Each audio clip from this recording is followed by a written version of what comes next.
Direct from Foxborough, Massachusetts, the gem of Norfolk County, and taped at the studios of Foxborough Cable Access.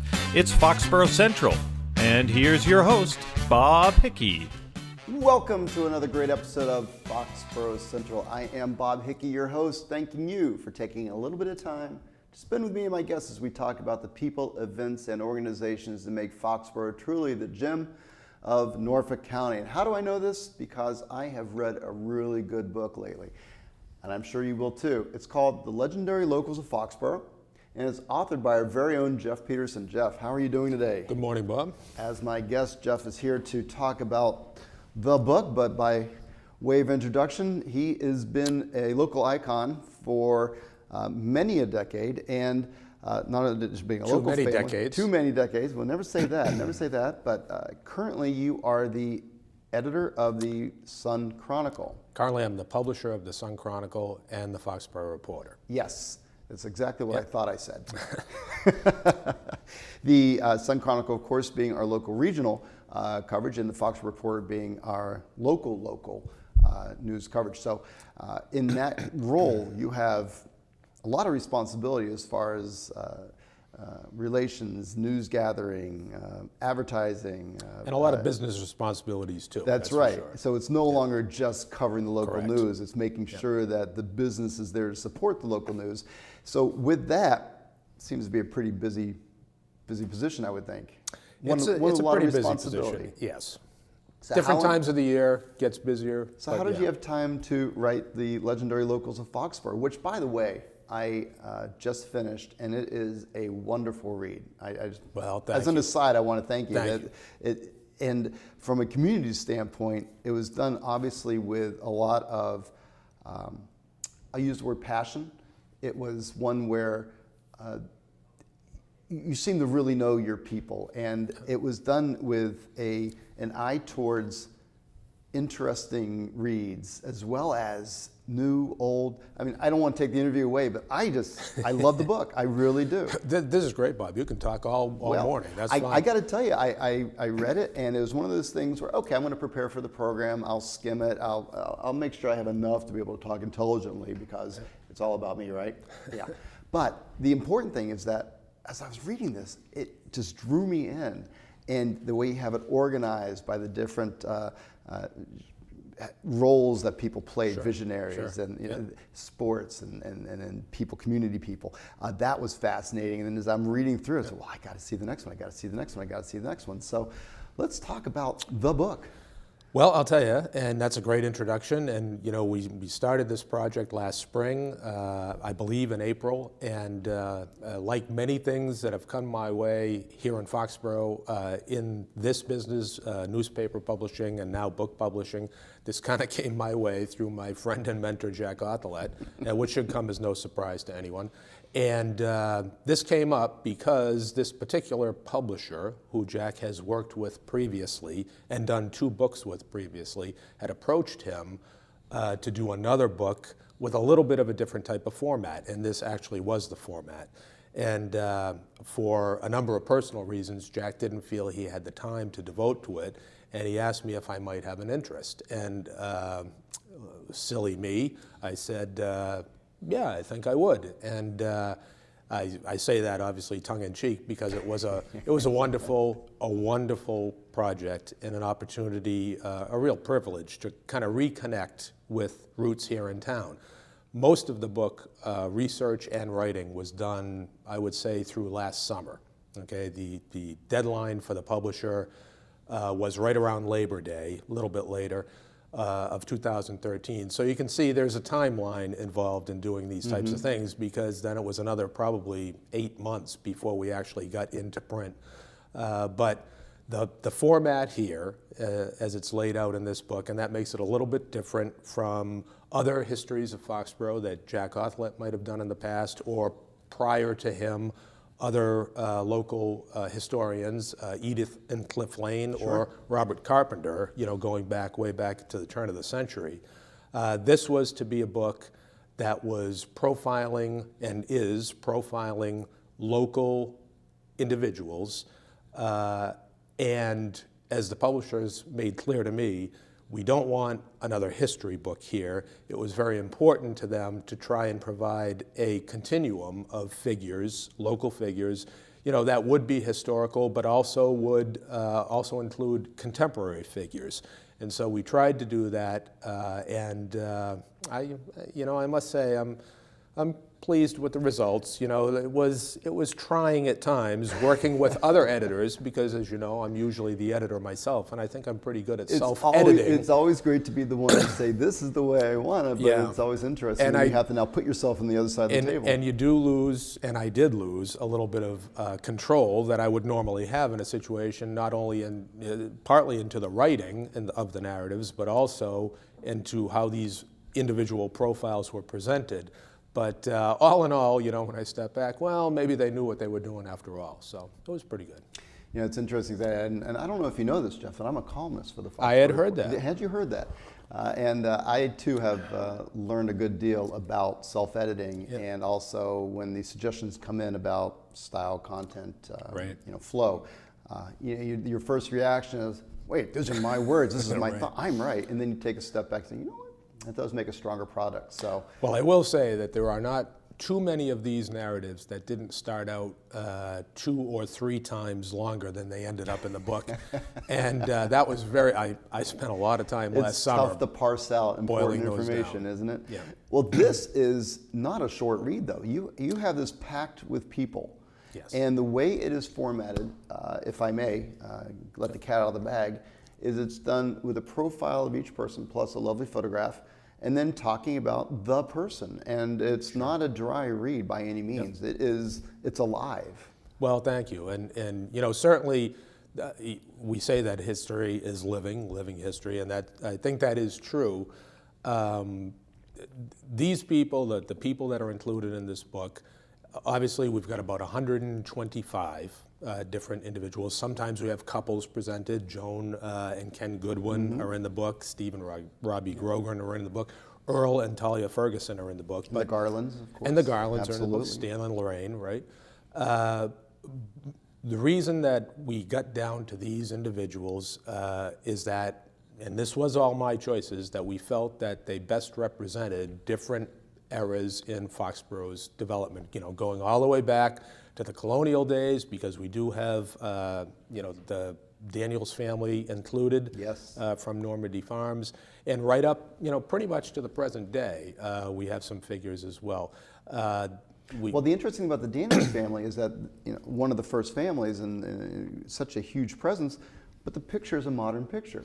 Well, relatively showing the generations. Yeah, it is relatively modern. Okay, when I say modern, right? Okay, being of an age. Correct. What's modern to me may not be modern to them. And of course, for the Daniels, they were able to maintain their land holdings in that section of town by virtue of reinventing what had been a farming business. Yep.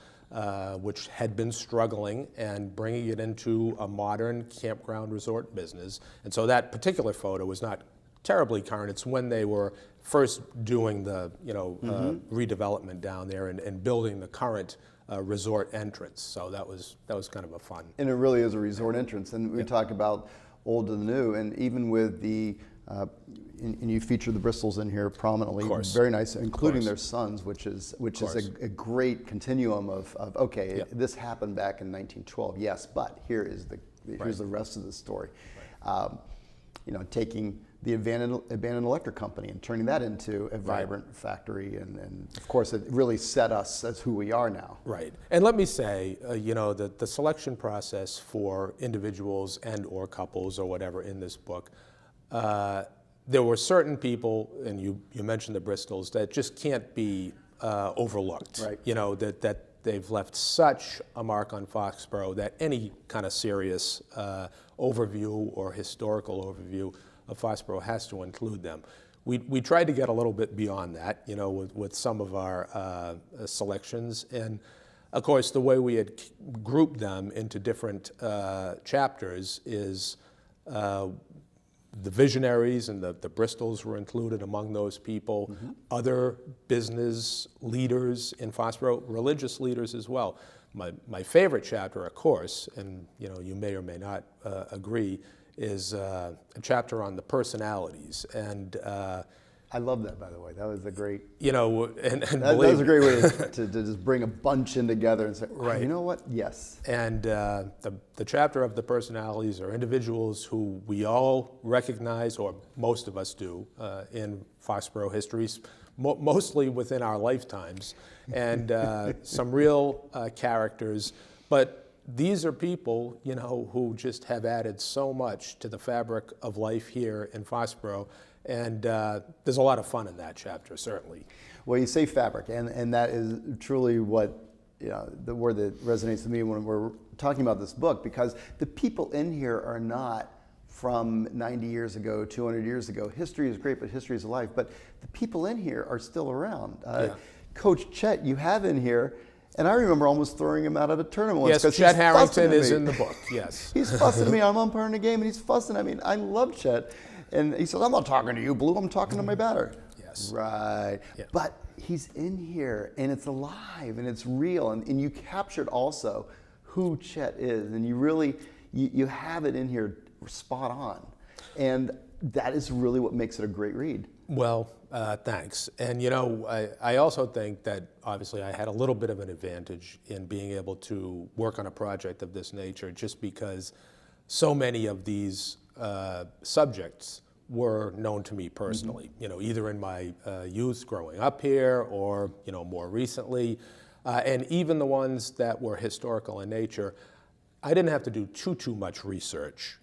Certainly there was research involved, but I think I had a little bit of an advantage. So, so let me just take a little walk down. Absolutely. I noticed you didn't write about yourself in here, so we have to do that now. There's a surprise. When did you first hook in with the Foxborough Reporter?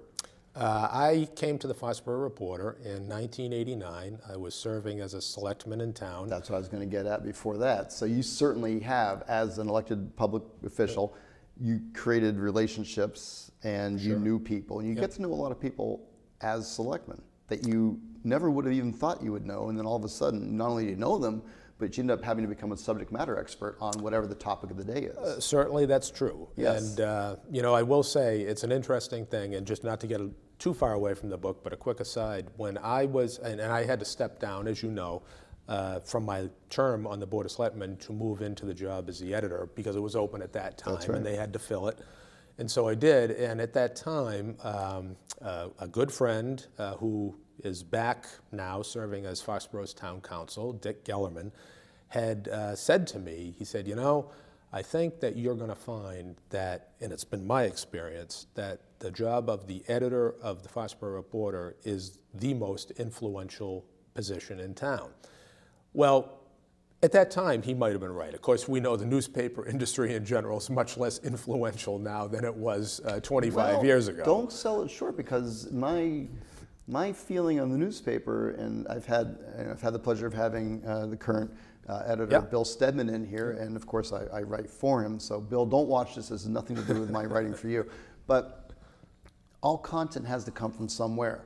So all the blogs and Facebook pages and that other electronic one that takes content and repackages it for their own purposes, that still comes from somewhere. Well, so it's if it all wasn't derivative. for Frank Mortimer being on the beat, for Christine Igo-Freeman taking the pictures, for Bill Stedman putting it all together, that voice wouldn't be there. So I would never sell the local press short. In fact, I would say it's more important now than ever, because in today's world of homogenized, we're teaching now a national education base to where people in Tempe, Arizona are going to be learning the same things people in Bangor, Maine, which isn't a bad thing, but at the same time you lose a lot of the local flavor without a local voice, without a local press. That's lost. And so the local press is so very important. Well, thank you, Bob. He could be our publicist. It's the best dollar that you'll ever spend. I like that slogan. So, but with that certainly gave you a huge body of background to make you super right on to be the one to author this. And so you say Jack Othelet, voluntold you or encouraged no, you? He encouraged me. You. He did encourage me, and he thought it would be a good idea. And he had, again, he had worked with this particular publishing house previously. Arcadia, yep. Based down in South Carolina. And I'm sure people have seen them before, and they typically do thematic presentations.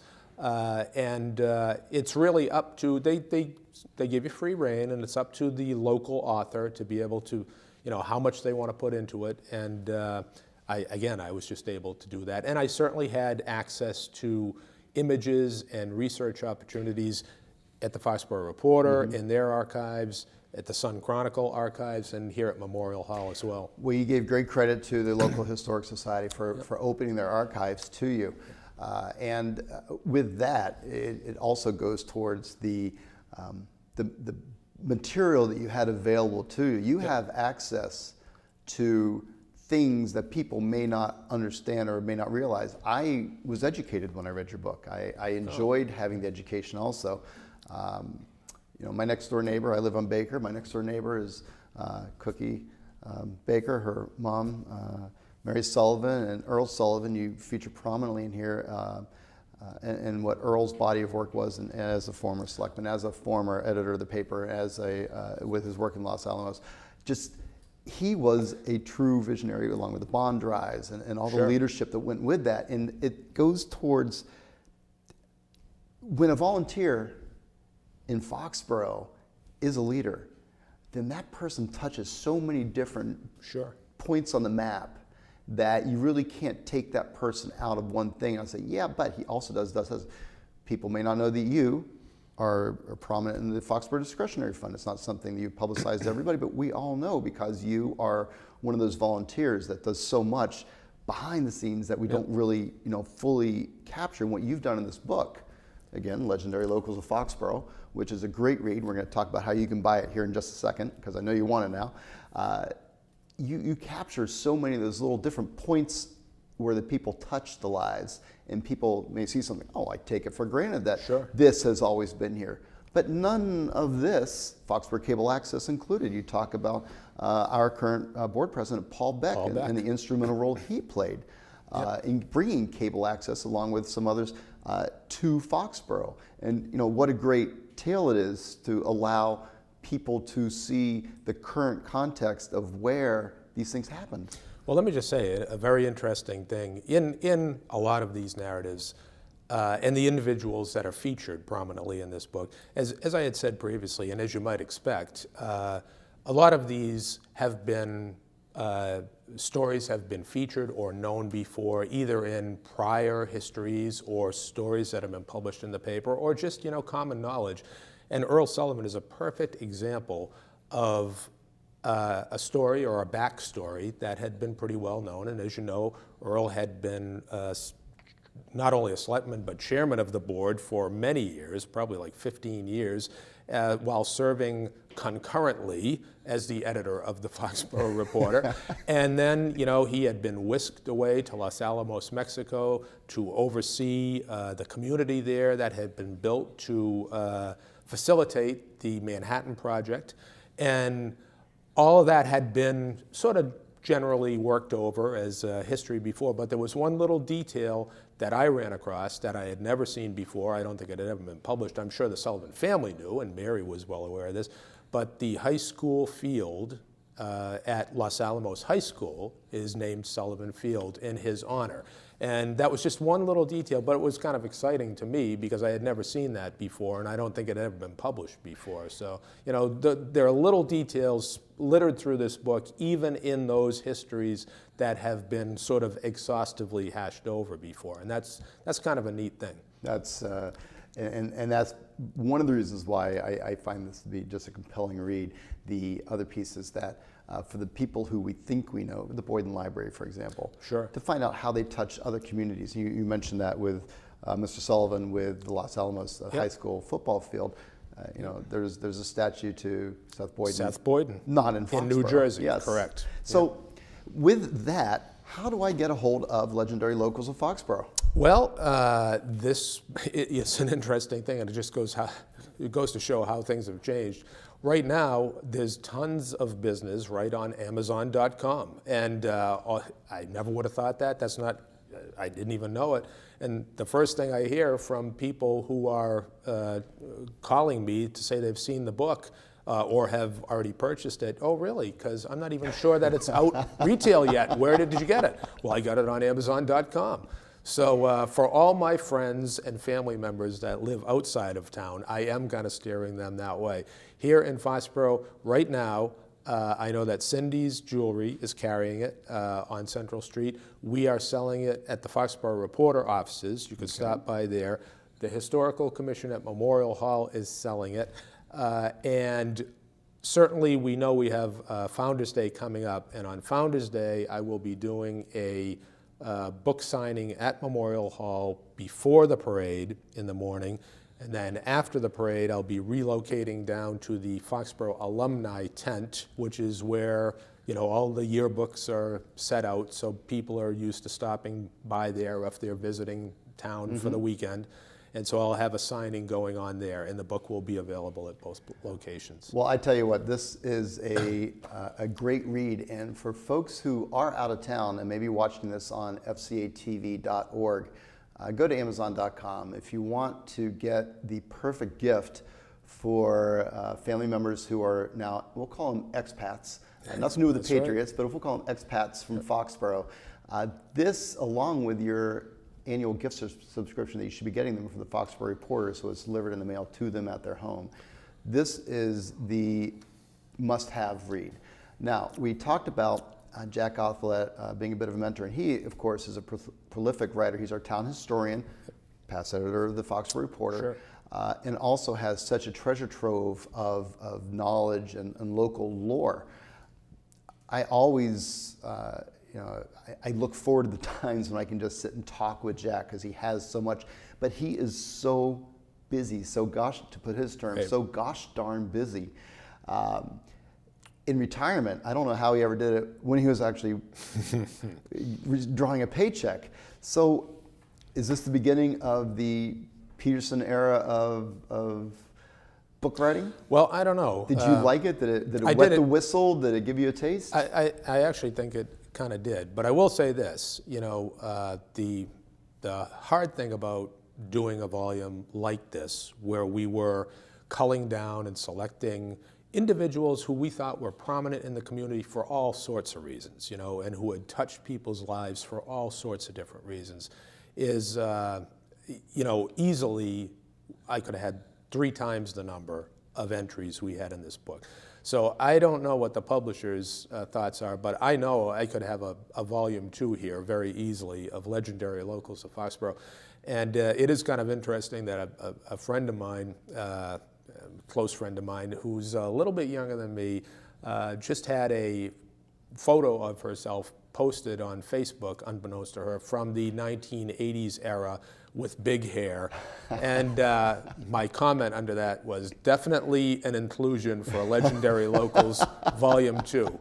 So I honestly think that there could be. But yeah, that's kind of wetted my whistle a little bit. I mean, I did find that when you get onto something that's kind of new, it's exciting. You know, it does. And if you have like 1 minute here, there was one very interesting story. For you, we here it is. Everybody at home good with this? Yeah. We can do one more minute, right? Okay. So when I have an item in here on Donna Hearn. Donna Hearn,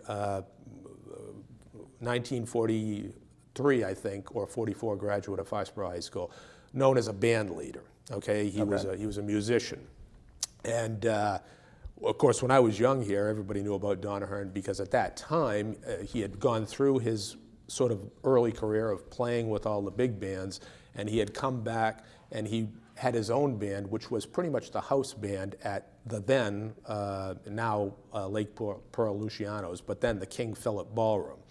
Okay, so Donna Hearn is deceased now, and I really wanted to include him in the book. So I found online, and the internet is such a great research tool. I found his son, Stephen, online, connected with him, emailed him, and he referred me to Don's widow, Dorothy, Dot, living down, still alive, living in Florida.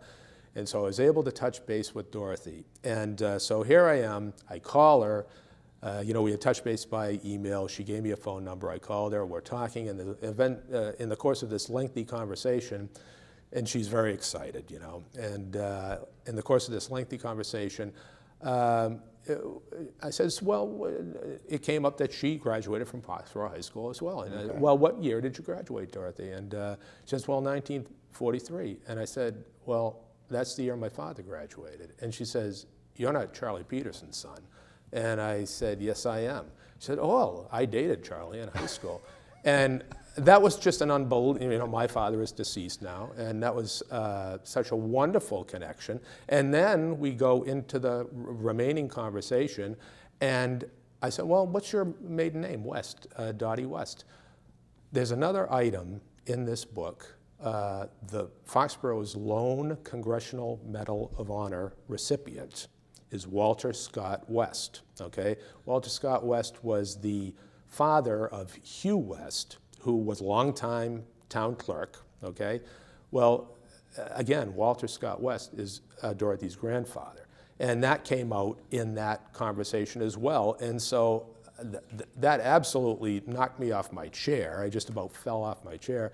And so she was able to send me a great package of materials, including photos of her husband, Don, as well as this ancient photo of Walter Scott West. Wow. So those types of things, when they kind of happen and you get that organic, development of characters or whatever, it's pretty exciting. So that's great, and that's a great story.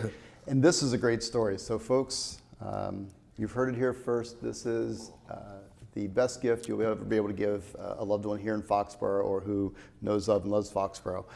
Legendary Locals of Foxborough is published by Arcadia Press, available on Amazon.com. I'm going to give you the last word here in 1 second because we're so quickly running out of time. Yep. But for those of you who want to meet the author in person, see Jeff Peterson, do a book signing, Founders Day is going to be the day to do it. That's correct. At Memorial Hall before the parade and at the Booth Playground during the field activities after the parade. So bring your money. And what's this running for? The list price is $21.99, and at Founders Day, I believe we'll have a little discount, so that might be $20 a book. And then you should be giving a $5 donation anyway to the Historical Society. So there you go. This is a priceless, I'll call it compendium of local flavor, of people who made Foxborough the gem of Norfolk County, and this is a great read, And we only touched on a few. You said there are 100, well, roughly 125, depends on how you count them. Well, you talked about couples, and right. my favorite coupling in there, of course, was Billy Sullivan and Robert Kraft. So you've taken some, you've put some creativity into this as well. And of course, when you think about it, that absolutely makes sense. When you read it, it makes sense even more. Right. Because you do marry the two as far as community spirit and the importance they played in making Foxborough what we are today. So this is living history, and this is something that's a great read. Well, thank you, Bob. Last word? I would just say if people are going to be around on Founders Day weekend, I would love to see old friends and new friends. Please come down. I'd be more than happy to sign your books, and it'll be a great day, I'm sure. Great. Legendary Locals of Foxborough, authored by Jeffrey Peterson. Jeff has been my guest today. Thank you so much for taking the time. Bob. Yep. And for those of you who would like to see a replay of this, and you don't see it on a local cable channel, which is the best place to watch us, of course, FCA TV, is available to you online at fcatv.org. Click on the Foxborough Central button, you can see us. If you missed any of this information, you'd like to contact me with either a question for Jeff or for suggestions for future programs, I can be reached at foxcentral@fcatv.org. I'm Bob Hickey, your host, on behalf of all the volunteers here at Foxborough Cable Access, including Betty Travers and Deb Storrs behind the camera, the lovely Lauren Bitar behind the glass, and Michael Weber, our executive director. I'm Bob Hickey. Have a great day, everybody.